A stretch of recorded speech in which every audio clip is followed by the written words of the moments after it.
세계의 주인이라고 하는 영화를 보기 위해서는 첫째 카테고리를 5개로 나눌 수 있다고 생각합니다. 5개의 프리즘이죠. 5개의 세계.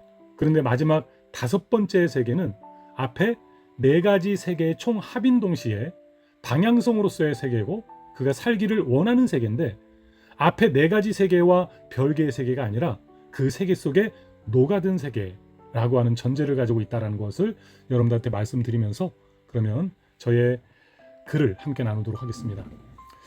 영화 세계의 주인을 둘러싼 5가지 세계와 상징 읽기. 세계의 주인이 되기 위해 끌어안아야 했던 주인의 세계. 저는 아이들한테 항상 영화를 보거나 책을 보거나 글을 쓸 때는 핵심 키워드를 먼저 잡고 그리고 핵심 키워드와 관련되어져서 내가 지금 쓰고자 하는 글의 방향성을 정하라고 항상 이야기합니다. 그 방향성이 바로 주제죠. 주제인데 좀 길게 잡았습니다. 글이 좀 길다 보니까요. 영화 세계의 주인은 폭력의 피해자인 이 주인이 상처를 지우거나 문제를 완벽히 해결해서가 아니라 상처와 가족과 친구와 연대와 사회를 모두 자기 삶 안으로 끌어안으며 살아가는 주인의 세계에 대한 이야기며 진짜 세계의 주인이 되어가는 이야기다. 주인은 하나의 세계가 아니라 여러 세계를 동시에 산다. 사람은 하나의 세계만 살지 않는다. 집에서는 딸이다. 학교에서는 친구다. 어떤 곳에서는 피해자다.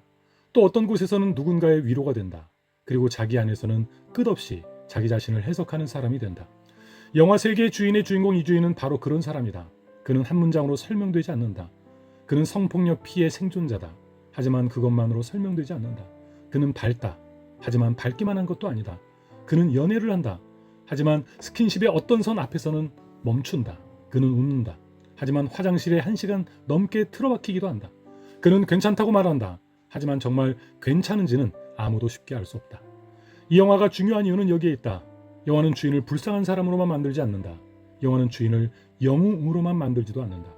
영화는 주인을 피해자라는 단어 안에 가두지 않는다. 동시에 극복한 사람이라는 말로 너무 빨리 밀어 올리지도 않는다. 주인은 살아간다. 그냥 산다. 웃고 먹고 싸우고 연애하고 공부하고 친구를 잃고 다시 친구를 만난다. 상처를 기억한다. 그러나 상처만 기억하지 않는다. 그는 자기 세계의 주인이 되고 싶어한다. 하지만 그 주인됨은 명령이나 통제가 아니라 자기 삶 안에 있는 모든 세계를 외면하지 않는 것이다. 영화 제목 세계의 주인처럼 세계의 주인으로 살아가기 애쓰는 주인의 세계는 상징과 인물들이 촘촘히 얽힌 5개의 세계로 정리해 볼 수 있다. 이 5가지 세계는 따로 떨어져 있지 않다. 서로 엉킨다. 가정의 상처가 학교로 간다. 학교의 오해가 가정으로 돌아온다. 연대의 분노가 법정으로 이어진다. 법정의 질문이 다시 몸의 기억을 깨운다. 그리고 주인은 그 모든 세계를 통과한다. 그가 세계의 주인이 된다는 것은 무슨 뜻일까? 세상을 마음대로 조종한다는 뜻이 아니다. 아픔을 사라지게 한다는 뜻도 아니다. 자기에게 일어난 일을 남의 언어로만 설명하지 않는다는 뜻이다. 자기 삶의 해석권을 되찾는다는 뜻이다. 나는 망가지지 않았다고 말할 수 있는 힘이다. 동시에 나는 아프다고 말할 수 있는 용기다. 그가 꿈꾸는 사랑의 세계는 다른 4곳의 세계를 벗어난 세계가 아니다. 바로 그 세계를 살아가며 진짜인 아픔을 품되 폭력의 흔적이 자신의 주인이 되도록 놓아주지 않는 자신의 세계의 주인이 되어 진짜인 행복을 누리는 사랑의 세계다. 첫 번째 세계, 가족의 세계. 숨기는 어른과 불완전한 보호, 덮어주는 아이가 살아가는 세계. 가정은 가장 가까운 세계다. 가장 안전해야 할 세계다. 하지만 이 영화에서 가정은 이상하게도 가장 말하기 어려운 세계다. 주인의 집에는 웃음이 있다. 엄마한테서는 떠들썩하다. 동생 혜인은 마술을 연습한다.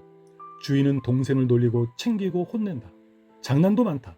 그 장면만 보면 이 집은 평범한 집처럼 보인다. 그러나 그 평범함 안쪽에는 오래된 균열이 있다. 감독이 각 인물에게 맡긴 역할을 보자면 엄마한테서는 사랑하지만 감당하지 못한 어른이다. 그는 주인을 사랑한다. 그러나 주인의 상처를 똑바로 보지 못했다. 딸의 말을 바로 믿어주지 못했다. 딸의 얼굴을 보고도 알아차리지 못했다.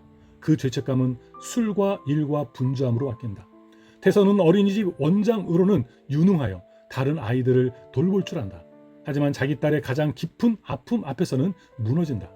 부모는 자녀를 사랑하지만 언제나 잘 돌보는 것은 아니다. 사랑은 있지만 용기나 듣는 힘이 없을 수 있고 자기 죄책감에 갇힐 수 있다. 이러한 가정의 상태는 꽃이라는 상징으로 대변된다. 집에는 꽃이 있지만 시든다. 꽃은 살아있는 것처럼 놓여있지만 돌봄을 받지 못해 시든다. 사랑이 없는 것은 아니지만 사랑이 제때 물을 받지 못하고 있는 것이다. 이 회피 속에서 세차장 장면은 이상한 고해실로 기능한다.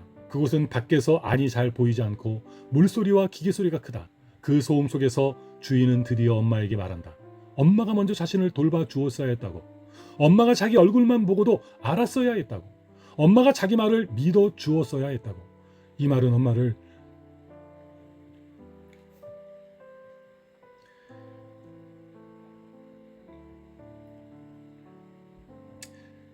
이 말은 엄마를 공격하는 말만은 아니다.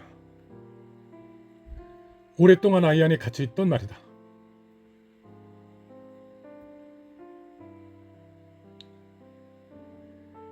피해자인 주인이 도리어 엄마에게 미안해했지만 사실 아이가 미안해야 할 일이 아니었다. 그는 원망할 권리가 있었다. 그는 엄마잖아 라고 말할 권리가 있었다.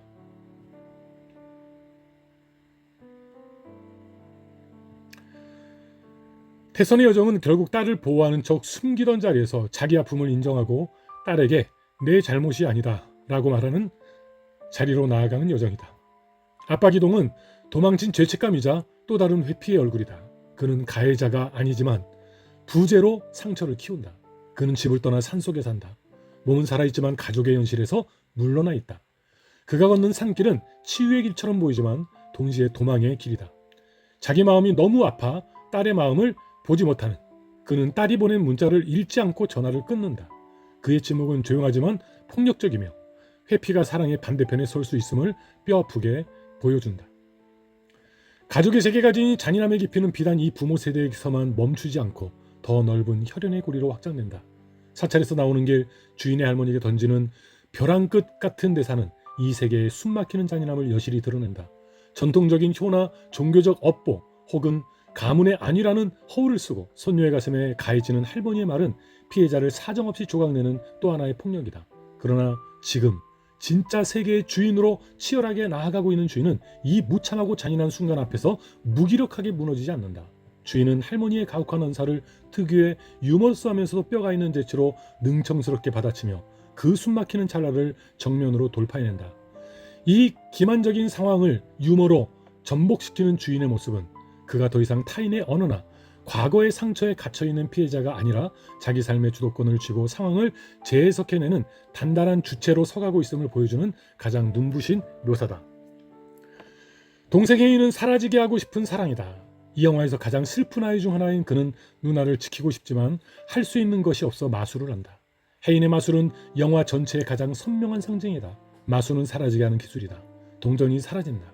살아있는 꽃이 시드는 집안에서 스카프에서 꽃이 나오는 마술로 가족을 웃긴다. 겉으로는 귀여운 마술들이지만 그 안쪽에는 간절한 마음이 있다. 누나의 아픔, 엄마의 걱정, 아빠의 부재, 삼촌의 편지까지 모두 없애버리고 싶다.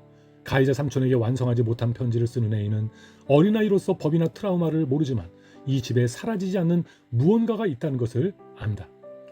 하지만 영화는 마술의 뒷면을 보여준다. 혜인이 사라지게 하려던 고민상자는 무대 밑에 떨어지고 종이들은 바닥에 흩어진다. 사람들은 웃지만 혜인은 본다. 고민은 사라지지 않았다는 것을. 주인의 상처, 엄마의 죄책감, 아빠의 회피는 마술처럼 사라지지 않는다. 오히려 고민이 바닥에 흩어졌을 때 그것을 마주하고 인정하는 데서 진짜 회복이 시작된다. 이렇듯 뒤틀린 가족의 세계가 뿜어내는 가혹함은 비단 주인의 가정에만 머무는 특수한 비극이 아니다. 주인과 함께 식당에서 일하는 한미도의 곁으로 들어닥친 풍경은 가족이라는 이름이 행할 수 있는 가장 이기적인 폭력의 형태를 폭로한다. 재판이 한창 진행 중인 와중에 미도의 엄마와 고모들이 식당으로 잔인하게 찾아온다. 그들이 미도에게 요구한 것은 자식을 향한 미안함이나 온전한 보호가 아니었을 것이다. 피부치라는 굴레를 들이밀며 재판을 받고 있는 남편과 오빠 그리고 남동생을 너무 범인으로 몰고 가지 말아달라고 제발 가해자를 용서해달라고 구걸하고 압박하는 추악한 간청이었을 것이다. 자신을 지켜주어야 할 최후의 보루인 가족들이 도리어 가해자의 방패가 되어 피해자의 입을 막으려는 이 잔인한 광경을 마주하며 미도는 깊은 격분과 혼란을 느낄 수밖에 없었다. 미도가 그토록 쉽게 응문하고 격렬하게 무너졌던 바탕에는 이렇듯 가족이라는 세계마저 자신을 배신하고 칼날을 겨누는 잔혹한 현실이 존재하고 있었던 것이다. 가정의 세계에서 가장 중요한 변화는 시든 꽃에서 싱싱한 꽃으로 가는 변화다. 나중에 꽃은 다시 꽃이고 싱싱한 장미와 안개꽃이 놓인다. 완벽한 회복은 아니지만 집안에 다시 생명이 들어오는 신호다. 엄마는 아픔을 인정하고 아빠는 문자를 보내며 혜인의 마술은 실패했지만 주인은 가족의 사랑을 다시 받아들인다. 가정은 완벽한 피난처가 아니나 버릴 수 없는 세계다. 주인은 이 세계를 똑바로 보고 원망하고 울고 다시 껴안으며 주인이 된다.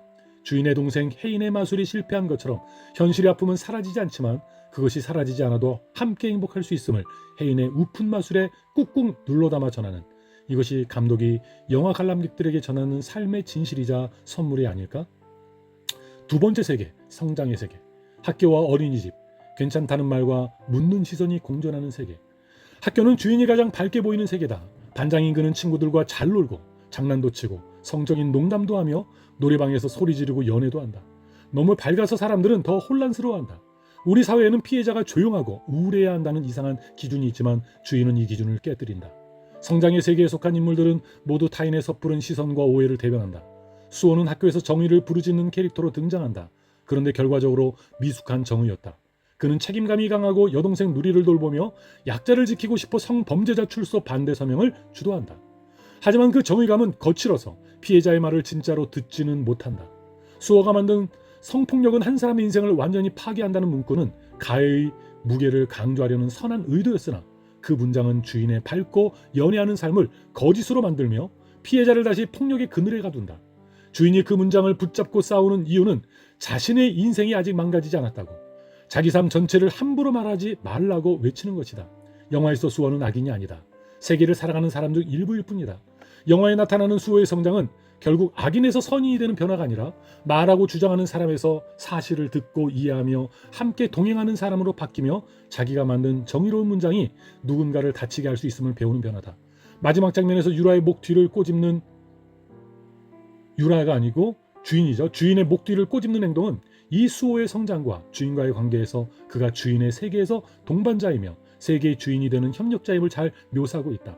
이 부분은 이후 수호 동생에 대해 설명할 때 조금 더 자세히 풀어 설명하는 것이 좋을 듯하다. 주인의 찐친 공유라를 통해 보게 되는 것은 가까운 친구의 두려움이다. 공유라는 주인의 가장 가까운 친구로서 주인을 사랑하지만 그 복잡성을 감당하지 못해 주춤하는 인물로 묘사된다. 진짜 괜찮은지 묻고 싶어도 어떻게 물어야 할지 몰라 피한다. 그것은 악의가 아니었다. 감당할 언어가 없는 자의 미숙함이다. 하지만 유라는 피하다가도 끝내 다시 돌아본다.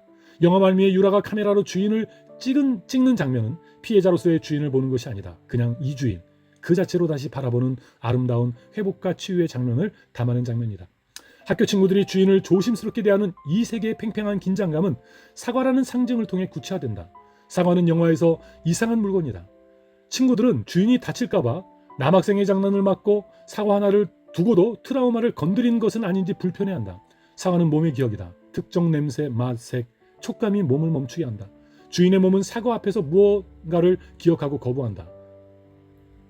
동시에 사과는 아폴로자이의 언어와 겹친다. 작가이자 감독인 윤가인 감독이 의도인지는 모르겠다. 가해자, 어른, 친구들이 사과해야 하지만 진짜 사과는 받는 사람이 받을 수 있는 시간이 필요하기에 쉽게 먹히지 않는다. 주인이 장난처럼 사과를 좋아하는 사람이 되어볼까 말하는 장면은 당장은 허락하지 않더라도 언젠가 받아들일 사람이 되고 싶다는 소망이다. 마지막에 주인은 사과를 보고 도망치지 않고 깊은 숨을 내쉬며 자리에 앉는다. 사과를 온전히 먹지 못했어도 도망치지 않는 이 작은 변화가 영화가 말하는 회복이다. 학교라는 세계의 어두운 목소리와 폭력성은 주인을 향해 날아드는 익명의 쪽지들을 통해 구체화된다. 얼굴 없는 이 쪽지들은 각기 다른 타인의 미숙한 시선을 대변하며 주인을 잔인하게 찌른다. 첫 번째 쪽지는 주인이 자신이 성폭력 피해자라고 고백했다가 장난이라고 얼버무린 직후에 날아든다. 이 주인, 너 어떻게 그런 말을 함부로 할 수 있어? 너 그 정도로 멍청했냐? 아니면 그렇게 관심 받고 싶었어? 마치 섣부른 정의감으로 무장했던 수호가 보낸 편지 같은 이 쪽지는 주인의 내면에 자리한 두려움과 혼란을 이겨내지 못한 채 그저 관종 취급하며 날카롭게 심판한다. 두 번째 쪽지는 불쾌감과 의심을 노골적으로 드러낸다. 이 주인, 계속 바뀌는 네 말을 어떻게 믿으라고? 너 이러는 진짜 의도가 뭔데? 사람들 불편하고 혼란스럽게 하니까 재밌냐? 이는 주인의 세계에 들어오고 싶어 하면서도 그의 경계와 방어 기제를 온전히 감당하지 못해 주춤거리던 남자친구 찬우의 시선과 닮아 있다. 피해자의 복잡한 생존 방식을 그저 사람들을 피곤하게 만드는 변덕이나 불편함으로 치부해버리는 이기적인 폭력이다. 세 번째 쪽지는 주인이 피해 사실을 진짜로 고백하고 나눠 날아든 가장 잔인한 비수다. 이 주인, 넌 정말 아무렇지 않은 거야? 아님 그렇다고 믿고 싶은 거야? 뭐가 진짜 너야? 너한테 진짜가 있긴 한 거야? 마치 가장 가까웠던 여자친구들이 보낸 것만 같은 이 질문은 피해자는 응당 우울하고 망가져 있어야 한다는 폭력적인 기준을 들이민다. 밝게 웃고 장난치고 연애하는 주인의 일상을 가짜로 몰아세운다. 웃는 사람의 고통은 가짜인가? 연애하는 사람의 상처는 덜 아픈가? 쪽지는 주인을 향해 던졌지만 이는 역설적으로 객석에 앉은 관객의 무의식을 향한 서늘한 질문이기도 하다. 어린이집은 학교와 연결된 또 다른 배움터다. 이곳에는 수호의 동생 누리가 있다. 누리는 작은 상처의 예언자다. 누리의 목덜미에 난 멍과 꼬집음은 상처의 본질을 묻는 축소된 상징이다. 어른들은 아이들의 멍을 금방 낫는 작은 상처라 쉽게 넘기지만 수호는 묻는다. 얼마나 커야 상처로 인정되느냐고. 어디까지 괜찮은 것이냐고. 누리는 처음에 상처가 하나도 안 아프다고 센 척을 하지만 주인이 밴드를 누리자 아픔이 드러난다. 거짓말이 아니라 놀다가 잊을 수도 있고 웃을 수도 있는 복잡한 생존의 방식이다. 하지만 누리는 나중에 엄마 태선을 꼬집으며, 여기서 태선은 주인의 엄마 태선을 꼬집으며 아프면 아프다고 해야 한다고 말한다. 주인이 누리를 꼬집으며 던졌던 억눌린 질문. 정말 안 아파? 아프면 아프다고 해야 한다. 거짓말하면 더 아프다고 했는데 를 누리가 태선에게 그대로 던진다. 우주가 누리에게, 누리가 다시 태선에게. 이 단순한 진리는 주인이 주인의 엄마를 깨우고 괜찮은 척 버텨온 주인과 그러한 세계를 살아가는 관객 모두의 거짓에 아픔을 인정해야 한다. 아픔은 숨기면 더 아프다. 역설한다. 그리고 이 꼬집음의 모티프는 영화의 마지막 수호가 복도를 뛰어와 주인의 목덜미를 장난스럽게 꼬집으며 누리가 시킨 거다라고 말하는 장면으로 이어지며 유쾌하고도 묵직하게 완성된다. 이 짧은 상황은 성장의 세계, 학교와 어린이집에서 일어난 눈부신 변화를 압축해서 보여주는 매우 중요한 결말부의 장치다. 주인이 누리를, 수호가 주인을 꼬집음에 압축된 의미는 첫째, 아프면 아프다고 해라는 진실의 릴레이다. 앞서 어린이집에서 누리가 깨달은, 그리고 주인이 누리에게 전해준 안 아픈 척 센 척하지 말고 아프면 아프다고 말해야 한다는 그 단순하고도 깊은 삶의 진실이 수호에게도 온전히 가닿았음을 의미한다. 상처를 숨기며 버티는 사회를 향해 진실의 릴레이가 이어진 것이다. 둘째, 수호의 진짜 성장, 즉 관념적 정의에서 구체적 공감으로의 변화다. 추상적이고 거친 정의감, 서명운동으로 오히려 피해자들을 완전히 파괴된 존재로 대상화하며 찌르던 수호가 무겁고 폭력적인 선언문 대신 장난스러운 꼬집기를 통해 타인의 감각, 아픔을 직접적으로 건드리는 사람이 된다. 머리로만 정의를 외치던 소년이 일상 속에서 타인의 진짜 아픔을 묻고 공감하며 소통하는 법을 배우게 된 눈부신 성장을 상징한다. 친구 주인에게 아프면 아프다고 이야기해라. 내가 들어주겠다. 이야기하는 수호의 고백이며 그에게 나타난 변화다. 셋째, 과도한 배려와 의심의 벽을 허무는 일상으로의 회복이다. 주인이 피해자라는 사실을 안 후 사과 하나를 주면서도 눈치를 보고 트라우마를 건드릴까봐 벌벌 떨며 피해자를 묵윤실에 가두려 했던 그 조심스럽고 불편한 유리벽을 마침내 와장창 깨트리는 행위다. 피해자를 특별하고 조심스러운 대상이 아니라 장난치고 부딪히며 함께 살아가는 동등한 친구로 다시 온전히 받아들였음을 의미한다. 넷째, 누리가 시킨 거다라는 말이 증명하는 가르침의 역전이다. 어른이나 힘 있는 다수가 약자를 가르치는 것이 아니라 가장 작고 약한 아이가 어른들과 세상을 향해 가장 중요한 진리를 가르쳤음을 다시 한번 확인시켜준다. 수호는 자신의 자존심이나 권위로 행동하는 것이 아니라 동생 누리의 통찰에 기꺼이 동의하고 그 메시지를 대리 수행하는 역할을 자처한다. 결국 이 마지막 꼬집음은 타인의 상처를 대하는 우리의 태도가 어떠해야 하는지를 묻는 감독의 경쾌한 해답이다. 함부로 동정하거나 과도하게 피하는 대신 일상 속으로 성큼 뛰어들어가 장난치듯 체온을 나누며 너 아프니? 아프면 아프다고 해. 그래도 괜찮아. 라고 말을 거는 것. 그것이 바로 상처를 안고 살아가는 세계의 주인들이 서로를 향해 연대하고 함께 살아가는 가장 눈부신 방식임을 이 짧은 시는 증명하고 있다. 학교와 어린이집의 세계는 잔인하지만 가장 중요한 세계다. 타인의 오해와 미숙함을 배우는 동시에 고백의 힘을 배우기 때문이다. 잔인한 질문들로 주인을 핥히던 쪽지들은 에서 사는 다수의 친구들 혹은 아직 숨어있는 수많은 피해자들의 목소리를 대변하는 네 번째 쪽지를 통해 마침내 영화의 종지부를 찍는다. 이주인 미안해. 나는 그냥 진실이 알고 싶었어. 사실 나도 너랑 같아. 나도 어릴 때 그런 일을 겪었어. 그런데 나는 너랑 달라. 나는 지금도 그런 일을 겪고 있어. 너를 지켜보면서 나는 문득 궁금해졌어. 나도 진실을 말하면 어떻게 될지. 나도 너처럼 진짜로 살아갈 수 있을까? 난 이제 말하지 않고는 견딜 수 없게 됐어. 그래서 더 늦기 전에 내 얘기를 해보려고 해. 너는 내가 누군지 영영 모르겠지만 나는 너를 영원히 기억할 거야. 고마워, 이주인.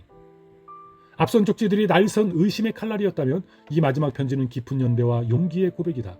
이 절실한 고백은 주인이 세상의 편견과 싸우며 스스로를 긍정했던 그 치열한 용기가 결코 헛되지 않았음을 증명한다. 결국 주인의 드러냄은 겹겹의 오해를 뚫고 또 다른 누군가에게 나아갈 길이 되었고 침묵을 깨는 생명의 언어가 되었다. 주인은 그 모든 의심과 장난과 상처 그리고 이토록 먹먹한 연대가 살아 숨쉬는 교실 속으로 다시 뛰어들며 기어이 세계의 일부가 된다. 세 번째 세계, 연대의 세계. 봉사 모임과 태권도장. 치유하고 세상으로 나가기 위해 몸부림치는 세계. 주인이 정기적으로 참여하는 봉사 모임은 성폭력의 피해자들의 모임이다. 그런데 그들은 뭔가 달랐다. 그들은 어둡지 않았다. 웃고 떠들며 농담하고 먹으며 살아있음을 증명한다. 그러면서도 그들에게는 또 다른 이면이 있다. 우주와 그들의 상태를 영화는 상징적으로 쓰레기 가득한 집과 강에 던져진 쓰레기를 통해 표현한다. 이들은 모일 때마다 함께 누군가의 쓰레기집을 치운다. 겉으로는 봉사지만 상징적으로는 자기 안의 두려움과 분노라는 쓰레기를 함께 마주하는 일이다. 상처를 혼자 감당하면 점점 좁아지는 냄새나는 방이 되지만 함께 치우면 창문이 열리고 웃음이 들어오는 세계가 된다. 이 거친 연대를 이끄는 가장 나이 많은 50대 인주는 연대의 중심축이다. 말도 세고 농담도 거칠다. 그러나 그는 사람들을 방에서 나오게 하고 몸을 쓰게 하며 폭력의 피해자로 죽어가는 이들을 생명의 방향으로 이끈다. 반면 미도는 먼저 다친 사람의 분노를 대표하는 인물이다. 주인의 선배이자 거울인 그는 강한 척하지만 법정에 서서 무너지고 작은 일처럼 보이는 일에 화를 낸다. 그는 피해자가 하나의 표정으로 설명되지 않음을 분명하게 보여준다. 주인이 남자친구 찬우를 이 모임에 데려오는 장면은 문제를 품은 이들과 그 밖의 사람들로 대변되는 두세 개의 충돌, 아직은 이질적인 그 관계를 잘 보여준다. 밝은 미도였지만 찬우가 자신들의 연대, 삶의 울타리 안에 들어오려 하지만 피해자들의 규칙과 경계를 들먹이며 미도는 외부인으로서의 찬우도, 이 찬우는 주인의 남자친구입니다. 찬우도 수용하지 못하고 강하게 폭발한다. 아픔을 공유한 연대 속에서 그들은 진짜 행복한 삶을 살고 있다. 그러나 아직은 그 연대를 확장할 만큼의 용기, 마음이 준비되지 않은 것도 그들의 진짜 현실이다. 주인도 크게 다르지 않았다. 영화에서 주인의 남자친구 찬우는 주인의 현재적 사랑인 동시에 미숙한 사랑의 관계를 상징하는 대상으로 나온다. 주인은 찬우를 좋아하고 사랑의 관계를 유지하지만 주인은 특정한 선 너머의 관계는 허락하지 않는다. 그러나 미도와 주인이가 모임과 개인의 삶에서 가진 그 규칙들은 폐쇄성이라고 단정해서는 안 된다. 폭력적인 세상에서 버티기 위한 생존 장치라고나 할까? 그러한 상황 속에서도 주인은 무균실에만 머물고 싶어 하지 않는다. 과거의 상처와 현재의 사랑, 찬우를 분리하지 않고 다시 세계 속으로 들어가려 몸부림친다. 회복의 여정은 그들만의 연대, 안전한 방을 넘어 위험하고 불편한 밖으로 나가는 과정 속에서의 실패까지도 포함한 진행형임을 영화는 이야기한다. 연대의 집단 청소는 영화 후반부 주인의 개인적인 수고 장면과 겹쳐진다. 주인은 가람고 앞 천변의 강을 바라본다. 강의 우리 옛말이 가람인데 학교 이름을 가람고라고 한 것도 감독의 의도일까? 강은 흘러야 하지만 스티로폼 상자 같은 쓰레기가 쌓이면 삶의 흐름이 막힌다. 시간이 흘러도 한 곳에 걸려 외면하고 싶던 그 더러운 기억의 쓰레기들을 주인은 혼자 주워 병원으로 가져간다. 수술실에서 몸 안의 터진 것을 제거하는 엄마처럼 주인은 자기 삶 바깥에 떠다니던 쓰레기를 봉투에 담는다. 완전히 깨끗해지지 않았지만 외면하지 않고 손으로 집어든 이 행위는 자기 세계 청소의 진정한 시작이다. 태권도장은 이 연대의 세계와 연결된 몸의 공간이다. 성폭력은 몸의 경계를 침범한 폭력이기에 회복은 내가 움직이고 멈출 수 있는 몸의 감각을 되찾는 일이다. 관장 대하는 흔적을 지우지 않는 보호자다. 그는 태권도장에 불이 난 그을린 자극을 지우지 않고 임자가 따로 있다고 말하며 둔다. 영화 속 폭력의 피해자 중 하나인 미도의 상처의 흔적을 남이 함부로 덮어버릴 수 없다는 상처의 소유권을 묵묵히 존중하는 태도다. 주인이는 관장의 조언대로 한 번에 되지 않음을 알기에 혼자 연습하고 문을 잠그는 법을 배우며 주인은 연대를 기대는 곳으로 삼되 결국 자기 몸으로 다시 서서 세상 밖으로 나아가려 몸부림친다. 조금 불편해 보일 수 있는 태권도장에서 주인과 찬우가 보인 스킨십도 그 몸부림을 잘 보여준다. 많은 드라마와 영화에서 성폭력의 피해자들이 갖는 남자에 대한 혐오, 성에 대한 부정적인 의식과는 달리 주인은 끊임없이 사랑을 시도하고 몸의 대화를 시도하는데 그 장소가 태권도장이라는 것은 몸의 언어, 사랑의 언어를 회복하는 주인의 현재를 담아내기 위한 연출이라 생각한다. 네 번째 세계, 현실의 세계. 정의를 말하지만 피해자다움을 의심하고 증명하라 요구하는 세계. 법원은 정의의 공간이지만 영화 속 법원은 현실의 법원처럼 결코 따뜻하지만은 않다. 법원은 사람을 사건으로, 기억을 진술로, 상처를 증거로 바꾼다. 그리고 피해자에게 잔인하게 묻는다. 미도의 법정 장면은 이 사회의 맨 얼굴이다. 변호사는 묻는다. 정말 괴로웠다면 왜 다정한 문자를 보냈고, 태권도 대회에서 밝아 보였으면 왜 이제 와서 말하느냐고. 이 질문들은 법정을 넘어 사회 전체가 피해자에게 던지는 잣대다. 사회는 피해 당시에 살기 위해 가해자 기분을 맞추거나 밝게 웃는 날 도 있을 수밖에 없는 피해자의 복잡한 시간을 전혀 이해하지 못한다. 그 차갑고 잔인한 요구 속에서 미로는 짧고 무겁게 증언한다. 있었다고, 진짜로 있었다고. 현실의 세계는 수호의 서명운동, 황절의 출소보도, 유튜브의 분노방송이라는 사회의 소음으로도 확장된다. 사람들은 성범죄자에게 분노하고 처벌을 요구하지만 가해자를 향한 분노에 취해 피해자의 삶을 납작하게 만들어버린다. 인생은 끝장난다는 사회의 분노는 살아남은 자가 짓는 웃음과 사랑마저 부정당해야 하는 또 다른 감옥이 된다. 그래서 주인이 진짜로 싸우는 것은 가해자만이 아니다. 그는 자기 삶을 해석하려 드는 모든 언어, 학교의 의심, 가정의 침묵, 연대 모임의 방어벽, 사회의 단순한 분노와 치열하게 싸운다. 그리고 윤리적 분노보다 더 어려운 곁에 머무는 일을 감내하며 자기만의 언어를 얻는다. 내 인생 아직 망가지지 않았어. 아프면 아프다고 해야지. 진짜로 있었어요. 사랑. 법률가나 철학자들의 말이 아니라 자기 삶을 자기 말로 말하는 것. 이것이 현실의 폭력을 뚫고 세계의 주인이 되는 방식이다. 다섯 번째 세계, 마지막 진로, 희망, 사랑. 주인이 선택하여 나아갈 미래의 세계. 영화 말미에 주인은 진로, 희망란에 사랑이라고 쓴다. 장난스럽고 주인다운 농담처럼 보이지만 이 선택은 가장 깊고 진지한 선언이다. 상처 이후의 삶에서 미래를 그리는 일은 대단히 어렵다. 사람들은 끊임없이 과거를 묻고 그날의 상처가 진짜인지 증명하라며 피해자의 삶을 과거로만 끌고 간다. 처음에는 진로를 정하지 못했던 주인이 마지막에 써넣은 사랑은 단순한 직업이 아니라 삶의 방향이다. 사랑은 남들이 규정한 피해자라는 이름보다, 법정의 사건번호보다, 친구들의 의심이나 가정의 회피보다 크다. 주인은 상처 때문에 사랑을 포기하지 않는다. 몸의 사랑을 포기하지 않고 관계를 포기하지 않는다. 장난 속에 숨겨진 나는 아직 사랑할 수 있고 사람을 만날 수 있으며 세계 안으로 다시 들어갈 수 있는 살아있는 사람이다라는 외침. 이것이 바로 주인이 도달한 영화의 결론이자 그가 온몸으로 살아낼 미래의 세계다. 세계의 주인은 상처가 없는 사람이 아니다. 세계의 주인은 상처 극복담이 아니다. 적어도 흔한 의미의 극복담은 아니다. 이 영화는 이제 다 나았다 라고 말하지 않는다. 용서하면 자유로워진다 라고 쉽게 말하지도 않는다. 밝게 살면 된다 라고 말하지도 않는다. 피해자는 평생 망가진다 라고 말하지도 않는다. 영화가 말하는 것은 더 어렵고 더 정직하다. 사람은 동시에 여러 진짜를 산다. 주인이 밝은 것도 아픈 것도 연애하고 싶은 것도 몸의 경계 안에서 멈추는 것도 모두 진짜다. 누리가 안 아프다고 말하는 것도 진짜고 누리가 안 아프다고 말하는 것도 진짜고 아프면 아프다고 해야 한다는 말도 진짜다. 해인의 마술이 실패하는 것도 진짜지만 그 실패 속에 깃든 가족의 사랑이 있다는 것도 진짜다. 세계의 주인이 된다는 것은 아픔을 없애는 일이 아니다. 아픔이 내 삶 전체를 설명하지 못하게 하는 일이다. 상처를 숨기는 것이 아니다. 상처를 자기 언어로 말할 수 있게 되는 일이다. 타인의 시선에서 도망치는 것이 아니다. 그 시선을 견디며 다시 세계 안으로 들어가는 일이다. 주인은 마지막에 교실 속으로 뛰어든다. 아이들은 웃고 떠든다. 누가 쪽지를 썼는지 알 수 없지만 상관없다. 그 세계 안에는 의심, 미안함, 비밀, 연대,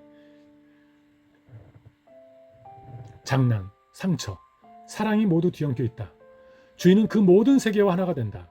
그는 더 이상 상처만의 사람이 아니며 남들이 정한 피해자의 표정 안에 갇히지도 않는다. 쓰레기가 있어도 사과 앞에서 멈칫해도 마술이 실패해도 꽃이 다시 피어나기를 기다리며 사랑이라고 적고 자기 세계를 살아간다. 그래서 이 영화의 제목은 정확하다. 세계는 주인의 것이다. 그러나 그 세계는 깨끗하고 상처 없으며 완벽히 정의로운 세계가 아니다. 가족의 회피와 친구의 오해, 연대의 분노와 법원의 의심, 사회의 소음과 자기 몸의 기억이 뒤섞인 오염된 세계다. 주인은 그 세계를 버리지 않는다. 통과한다. 그 세계를 품으려 하고 그 세계와 하나 되려 한다. 그리고 마침내 목소리를 낸다. 나는 아직 망가지지 않았다고. 나는 아프면 아프다고 말하겠다고. 나는 사랑하며 살겠다고. 그때 주인은 피해자에서 벗어나는 것이 아니라 피해자라는 사실까지 포함한 더 큰 자기 자신이 된다. 그것이 영화가 보여주는 진짜 주인됨이다. 세계의 주인은 상처를 지운 사람이 아니다. 상처가 있는 세계 전체를 자기 삶으로 끌어안아 기어이 살아내는 사람이다. 네. 이 글을 읽으면서 여러 번 울컥하는 그런 지점들이 있었습니다. 이것은 그 영화 자체의 내용의 어떤 그 슬픔도 있지만 영화의 각본자이자 감독인 바로 그 감독의 그 의도, 바로 그것은 영화 속의 어떠한 그 픽션이 아니라 팩션도 아니라 이것은 그냥 팩트 그 자체이기 때문에 모든 사람들에게는 바로 이러한 아픔이 있고 또 그 아프면서도 그 아픔 속에 그냥 짓눌려 살아가는 것만이 아니라 오늘을 살아가는 오늘의 행복이 있거든요. 지금 제가 지난 1년 동안 겪어왔던 그리고 겪고 있는 그런 일상들과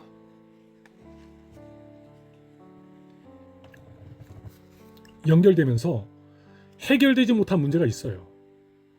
그 문제만 보면 그 문제는 해결되기 쉽지가 않아요. 그런데 아내와 함께 차를 마시고 지금 이 영화를 보고 대화를 나누고 그리고 가족들과 함께 무리해서라도 외식을 하고 차를 타고 산책을 가고 그리고 또 대화를 나누면서 우리에게 있는 아픔을 얘기하는데 그 아픔이 우스워서가 아니라 그 아픔을 또 우리가 일상에서 이렇게 웃으면서 이야기하는 제 딸은 우프인데 이것이 인생이고 이것이 우리 가족의 장점이다라고 이야기하는 그런 이야기들이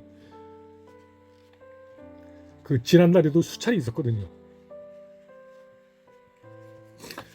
그래서 제가 뒤늦게 이 영화를 봤지만 굉장히 그 단순해요. 굉장히 일상을 이야기해요.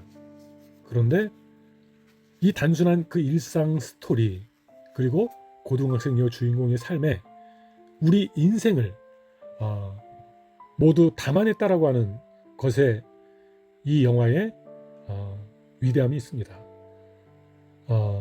저는 글을 쓰는 작가입니다. 근데 저의 글은 대부분 비문학이죠. 그 비문학의 대부분은 공부해서 쓴 그러한 글들이에요. 영화 감독 이 각본가가 공부했겠죠. 그런데 좀 삶을 드러내는 에세이라든가 문학이라고 하는 것은 좀 다른 것 같아요. 공부의 결과만이 아니라 나의 이야기가 담겨 있어야 되거든요. 그냥 제가 쓰는 어떤 그런 자기계발 도서나 아니면 비문학에 대한 부분은 특별히 교육과 관계된 언어는 정답이 좀 있어요. 근데 인생은 정답이 없거든요.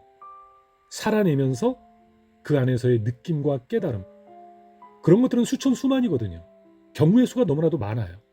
근데 이 영화에서 얘기하는 주인을 둘러싼 그 사람들은 악인도 없어요. 의인도 없어요. 히어로도 없습니다. 그러나 막연하게 피해자로만 아픔 속에 살아가는 그 사람을 얘기하지 않아요. 나중에 다시 한번 다른 영상으로 한번 언급하겠지만 저는 이 영화를 보면서 몇 년 전 제가 이렇게 영상 리뷰하는 게 두 번째거든요. 첫 번째로 했던 것이 그땐 영화가 아니었네요. 문학작품으로서의 채식주의자에 대해서 이렇게 장문의 글을 썼고 이 장문의 글을 쓰다 보니까 그것이 크리스천 채식주의자라고 하는 것으로 나왔거든요. 크리스천들은 채식주의자를 되게 불편해합니다. 크리스천 채식주의자라고 해서 신앙도서로도 썼지만 그 안에 제가 담아낸 것은 한강 작가가 채식주의자에 담아내려고 하는 그 주제만 충실한 게 아니라 도리어 저는 그 영혜라고 하는 그 사람의 어떤 그 아픔과 그 스토리의 어떤 그 중심 라인에서 약간 비껴가서 그 언니 인혜 맞죠? 그 인혜를 중심으로 저의 오늘 이 세계 주인에서 이야기하고 싶었던 그런 사람 그리고 끌어안음 이라고 하는 측면에서 바라봤었어요. 채식주의자의 주제 입장에서 본다면 크리스천 채식주의자에서 제가 썼던 내용은 주제에서 비껴가는 것일 수 있습니다. 오독일 수 있어요. 그런데 저는 그것을 오독이라고 생각지 않습니다. 근데 그때 제가 하고 싶었던 이야기를 바로 세계의 주인에서 너무나도 잘 담아냈기 때문에 저에게 더 와닿던 것 같습니다. 다음에 이 세계의 주인과 채식주의자를 연결한 그런 내용들로 다시 한번 찾아뵙도록 하겠습니다. 수개월 동안 제가 이렇게 얼굴을 내밀고 찍은 영상이 뭐 6개월 만인지 몇 개월 만인지 모르겠는데 거의 요즘 유튜브를 하지 못했었거든요. 현실 속에서 일상을 살아가고 있지만 잘 이렇게 마음이 잡히지 않아서요. 그런 저를 이렇게 영상을 찍게 만들고 또 글을 쓰게 만든 세계의 주인, 저에겐 너무나도 축복의 선물이 아닐 수 없습니다. 다음 또 다른 영상으로 찾아뵐 때까지 인사드리겠습니다. 감사합니다.